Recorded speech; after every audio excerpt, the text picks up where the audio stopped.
Space, robot suits in space. It's a mystery how an idea this cool and this simple took until 1979 to be put to the screen. But what's not a mystery is how much of a runaway success it was, gathering basically all the money and changing Japan forever, culminating in this 18-meter high statue in Yokohama, Japan, tiding us over until the prophesied hour in which we could finally pilot robot suits of our very own. Yeah, that's not what happened. Gundam was a failure on launch and was almost cancelled. Surprising, right? It won't be after you hear what I have to say about it, for reasons you probably aren't expecting. So join me as we take a deep dive way back where it all began with Gundam 0079. Gundam. Mobile Suit Gundam. Mobile Suit Gundam, featuring enormous battle robots. Gundam was born in 1979 as a children's toy. If you spend a lot of time listening to weeaboos on the internet, you'll hear one main criticism of Part 1.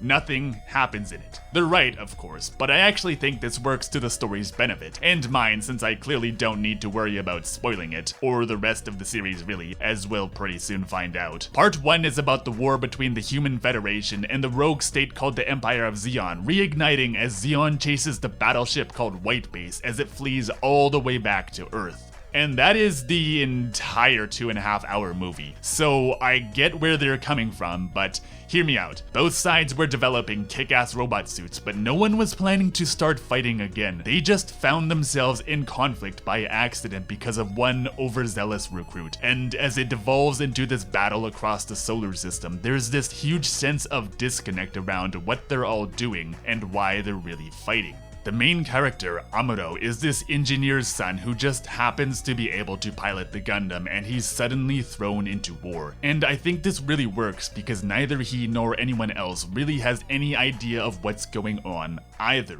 War just happened, and they have to deal with it, and so does he. Amuro doesn't want to fight and it scares him, but he has to anyway because there's no other choice. And because of it, he starts changing, and it culminates in this scene where he reunites with his mom and, without hesitation, kills a man in front of her. And she's horrified, wondering what happened to the harmless, innocent boy she left behind only a short while ago. And when he gets back on the ship to go back to war, the commander tells her how much of a hero her son is, and she breaks down and cries, but doesn't really understand why. Her son came back to her a killer, but only because he had no other choice. He's someone to be proud of because of something that no one should ever take pride in. Ultimately, what she feels is change. He's come back to her a changed man, and it's neither good nor bad, merely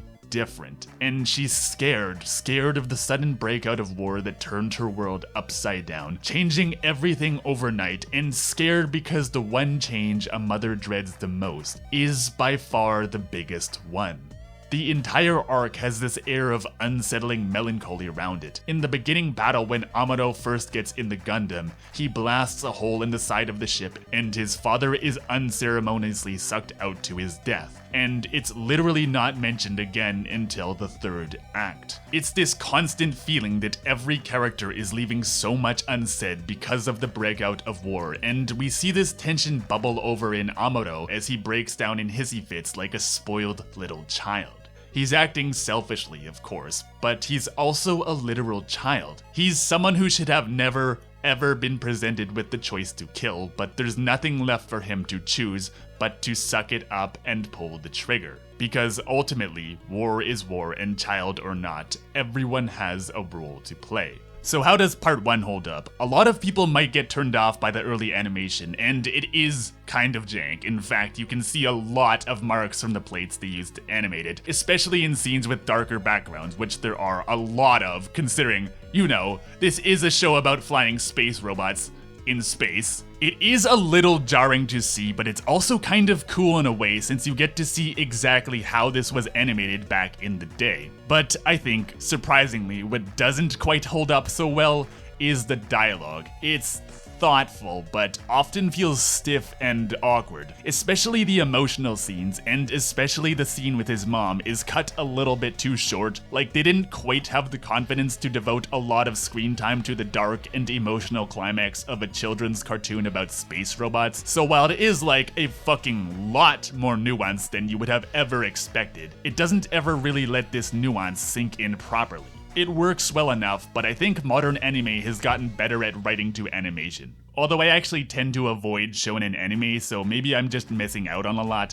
I don't know. Either way, surprisingly mature story, only really held back by the unfortunate fate of being made to sell children's toys. Okay, wait, stop. Before we move on to part 2, we should actually talk about this idea of being made to sell children's toys, because the first thing I'm going to say that might surprise you is that this was not made to sell children's toys.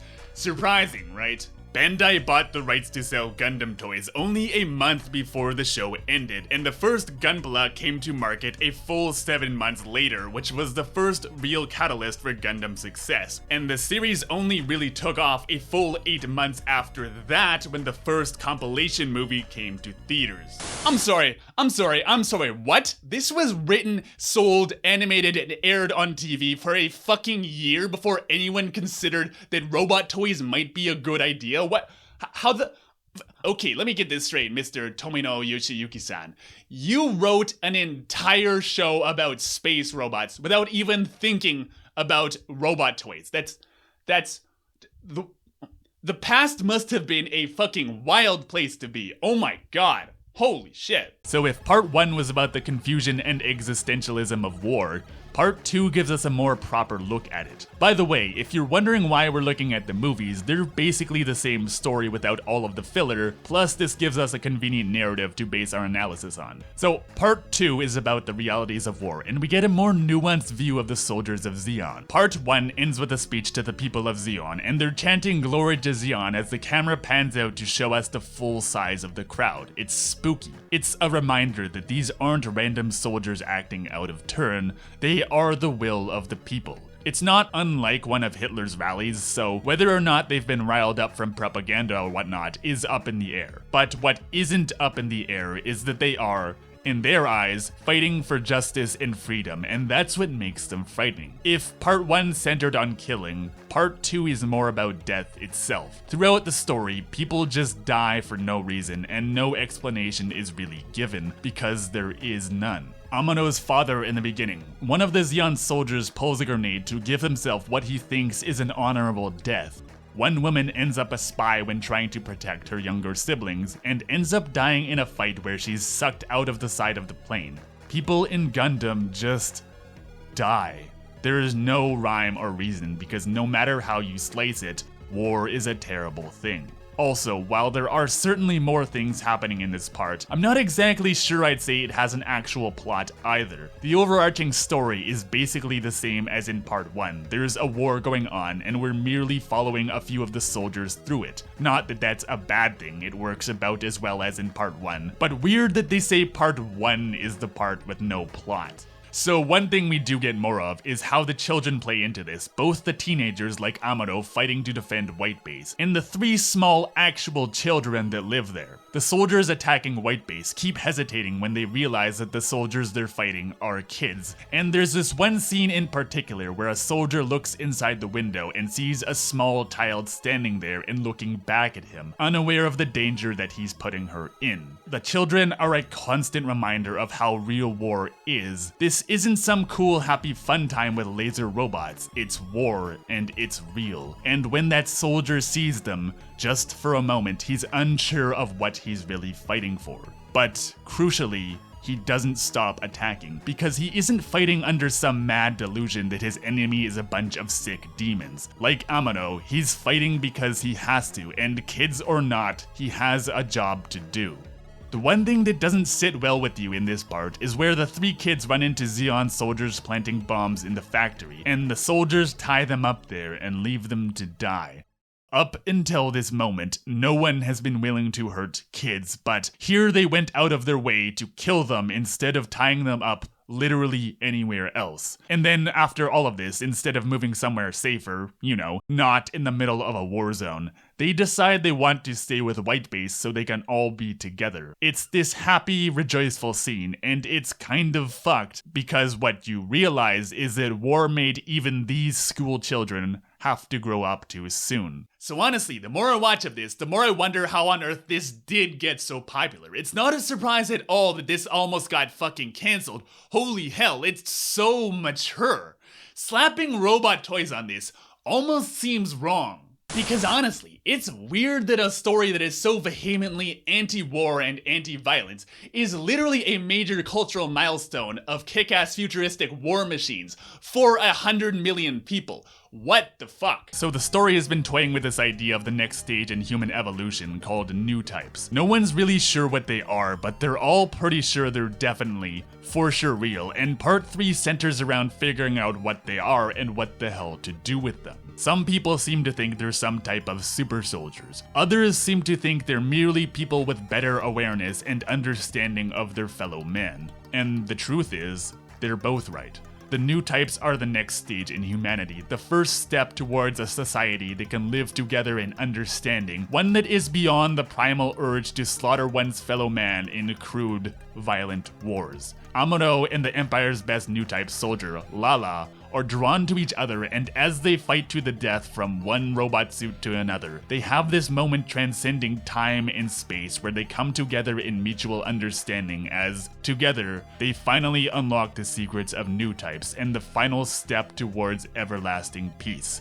And it's this perfect irony as the Empire rightfully realizes how powerful they could be as weapons to dominate and control their fellow man. And as the war rages on, the characters all have to face themselves and wonder why they're really fighting, what they're trying to protect, and what the hell all of this is for. The ending is some very artsy, pretentious bullshit, the exact opposite of what you'd expect in some hyper-commercialized toy franchise. There's this really surreal part where a news crew starts filming the battle between the Federation and the Empire and starts wondering how not to get caught up in the war as they're all up in it, glorifying the hell out of it like some kind of action movie. Cut everything. This is too much irony to just gloss over. So the next thing I'm going to say that might surprise you is that narratively, Gundam 0079 is very anti-commercial because it didn't invent kick-ass robot anime. No, before this, there was a genre of anime called Super Robot, your standard Saturday morning cartoon fare about kick-ass robots that kick ass and do basically nothing else. Gundam was the first of what's known as real robot anime. They weren't toys, they weren't high-tech superheroes, they were industrial, manufactured death machines piloted by soldiers. So, in this light, the story makes a lot more sense. This is why it was conceived without a line of robot toys in mind. Gundam was a deliberate pushback against those childish, hyper-commercialized robot toys that were so prevalent in the 1970s. It was dark, it was gritty, and it didn't glorify something so horrible as violence.